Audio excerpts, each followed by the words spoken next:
امروز اساسگزاری صلح و وحدت ملی پیشوای ملت پرزیدنت جمهوری تاجیکستان محترم امامعلی رحمان با کادرهایی که با وظیفه‌های مسئول خدمت دولتی و نظامی تعیین گردیدند ملاقات نمودند. ضمن صحبت صمیمی پیشوای ملت محترم امامعلی رحمان از فعالیت هر یک خدمتچی دولتی نتیجه گیری نموده آنها را به خدمت صادقانه، پاک وجدانانه و به نفع دولت و ملت استفاده کردن نیروی عقلانی و تجربه کسب کرده دعوت نمودند. گزارش خبرنگاران ما.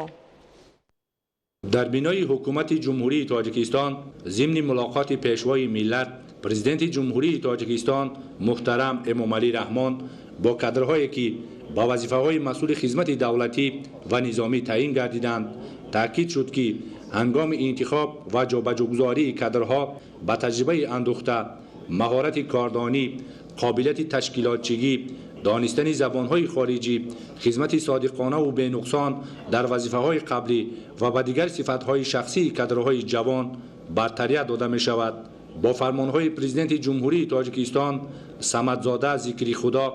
با سبب به کار دیگر گذاشتنش از وظیفه رئیس ناحیه اشکاشمی ولایت مختار کوهستان بدخشان آزاد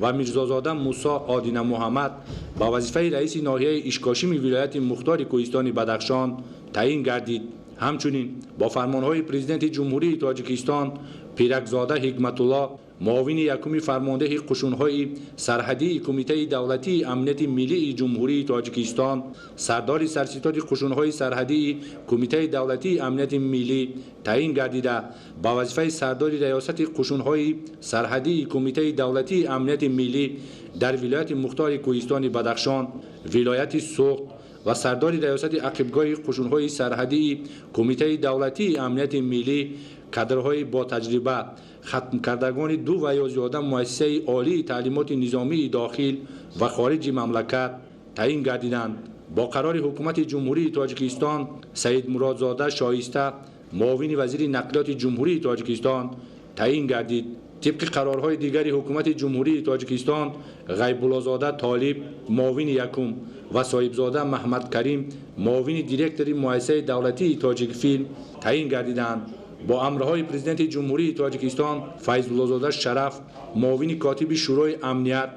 ظهورزاده بختیار و رحمانزاده جمشید مشورتچیان شورای امنیت جمهوری تاجیکستان تعیین گردیدند. ضمن صحبت صمیمی پیشوای ملت از فعالیت هر یک خدمتچی دولتی نتیجه گیری نموده آنها را به خدمت صادقانه، پاک وجدانانه و به نفع دولت و ملت استفاده کردن نیروی عقلانی و تجربه کسب کرده دعوت نمودند. حکومت جمهوری تاجیکستان بهر تربیت کادرهای جوان و بالیاقت بخصوص دستگیری زنان در وظیفه‌های مسئول دولتی من بعد نیز توجه و غمخواری ظاهر می نماید.